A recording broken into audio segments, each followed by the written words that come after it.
Good morning. We'd like to call the House Health Committee to order for March the 19th. If you would, Michael Ann, call roll.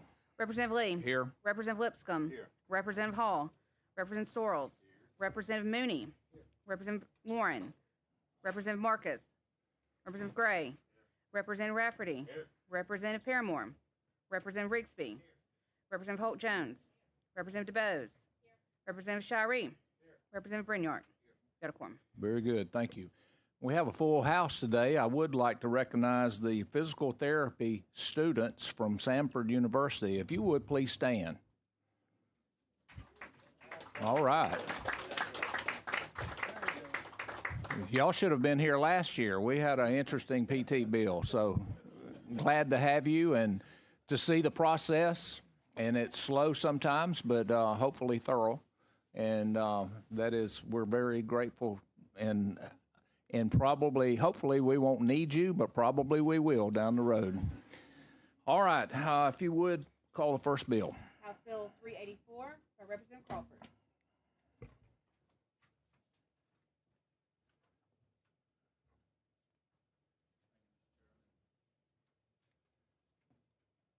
And members of the committee, House Bill 384 deals with a way to help to lower birth defects, and particularly spina bifida, and which we have quite a bit in Alabama.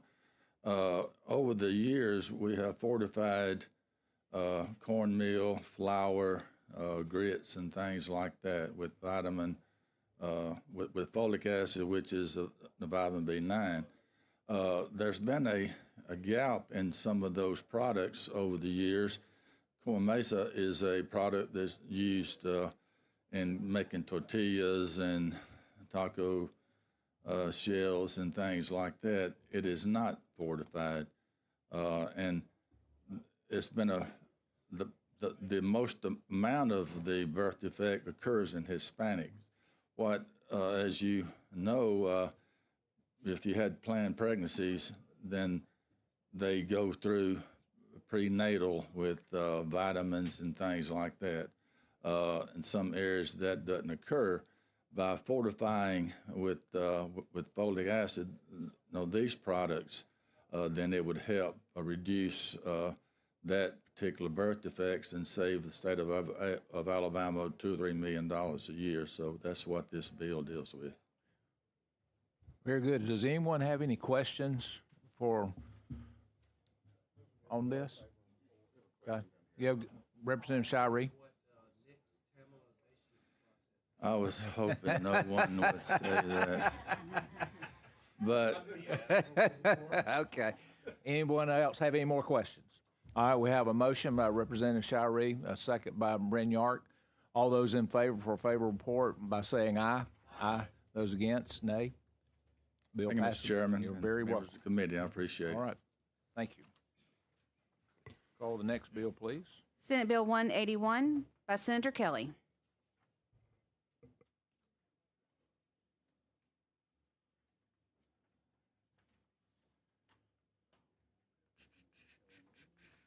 So he is not here. Is anyone prepared to carry this for him? We will. Well, let's give him time. We will go to the next bill, and hopefully he will come in. If anyone has his number, maybe give him a text or a call and let him know that you're doing that. Okay. All right. Call the next one, please. House Bill 391 by Representative Rigsby. Thank you, Mr. Chairman, members of the committee. HB 391 helps to clarify an issue from a previous piece of legislation. When a person is pulled over and thought to be under the influence, a piece of legislation was passed where a paramedic or another healthcare provider could draw blood at the request of law enforcement. That was kind of misinterpreted in a sense that they must draw that blood. And so all HB 391 does is it clarifies persons to individual about 37,000 times. but it also adds a little paragraph that says, except as provided by court order, any qualified individual may refuse to draw blood pursuant to a request from a law enforcement officer made pursuant to this section. And with that, I'll answer any questions. Any questions? How about, there was some question that I was asked, explain that in the blue there, except provided. What does that? So if for some instance there is a provision via a court order that a paramedic or any other healthcare provider draw blood for an individual, they could not refuse to draw that blood. Otherwise, if they're on scene or even at the ambulance station and a law enforcement officer shows up and says, hey, we need you to draw this blood for this patient, they can say, we're not able to do that at this time. They could take them to the hospital, do the same thing. Okay. Any representative? Thank you. Asking for a friend. This is time sensitive, so how long do they stay intoxicated? How long does, from the time from the time they arrest them. I mean, that's going to depend on the person, depending on liver function and lots of other factors. Hydration factor, did they eat, did they not eat? So that's going to vary from person to person depending on that person's health. Okay, but it's still time sensitive. Oh, it still would be a time sensitive issue. You know, the time tells you as that alcohol is processed or any other substance processed out of the system, it's going to go down at some rate over time. Any other questions? Representative Gray has a motion for a favorable report. Second, Representative Holt Jones. All those in favor by saying aye. Those against, nay. Bill passes. Thank you, Mr. Chairman. Report. Thank you, Good members. job. Did anyone get a hold of Senator Kelly?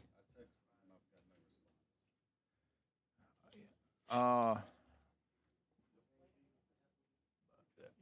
think it is. Yeah, we've already passed, but we do have an amendment. Representative Mooney, would you like to give it a wing? This is another of the compact bills that we do in our state, and there's a great deal of work being done to try to standardize the compact process to make it so that each of time we have something of this nature come up, it's the same thing. We don't have to, completely vet the whole process again. What happened during the process, and this is about respiratory therapists for an interstate compact in relation to them. What happened early on in the process of the bill's work and the things that were going on trying to get to a standardized process, and these things are long. I mean, they're like, 800-900 pages.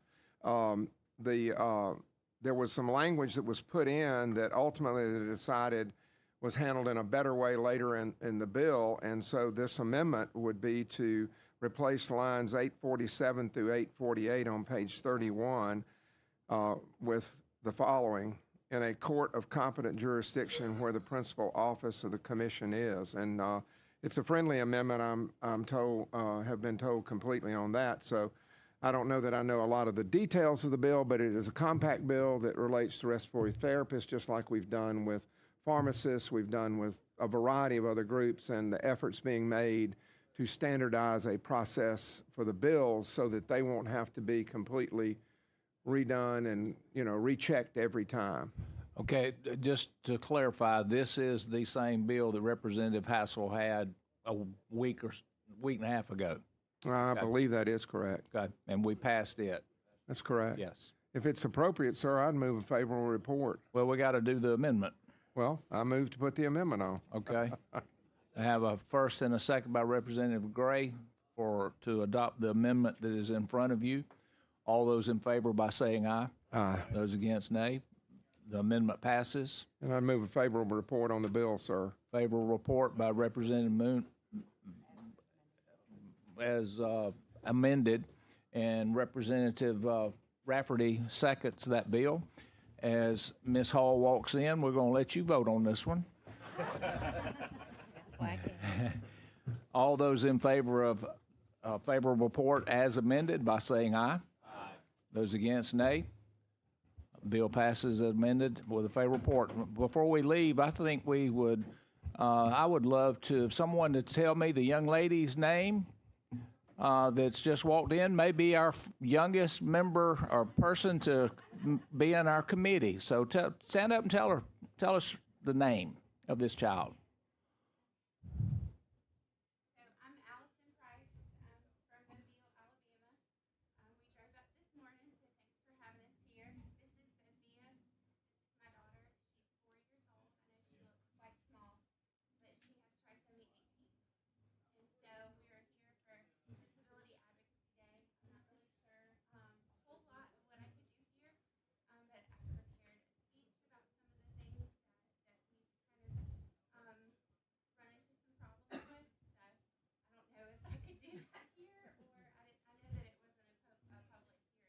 No, it wasn't, but I think you have made an impact by being here and allowing you to putting things out where people can see and know there's obstacles out there makes us aware of that. So you have done a good job just by being here. Thank you. So apologize for the way that I look. And I spilled coffee all over myself. Yes, please. So I'm actually not here with. This is Renee Sprague. We didn't come together, but she's been here and has been advocating for her son Elijah for Okay. the last 19 years. Well. She's a nurse and a wonderful person with the Bridge program. But I didn't know she was going to be here until I saw her today. Well, If she would like to speak afterwards, I'd love her to speak. okay. I'll Well, go ahead and read mine. yeah, but I can't do that since we don't have a public hearing.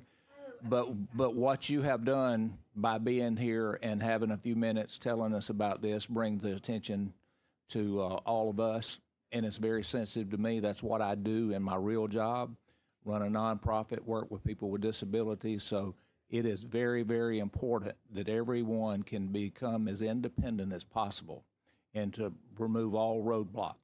Yes, and with independence comes help. Right, With like home health nursing at home. right. And increased hours so that the parents Yep. can go out and work. Well, you're good, I'm telling you. Very big thing for All right. us, so Well, we can work, we're able to work, and we want to. that's right. Thank you, and we're glad to have you. That is it for today. We're all dismissed. Thank you.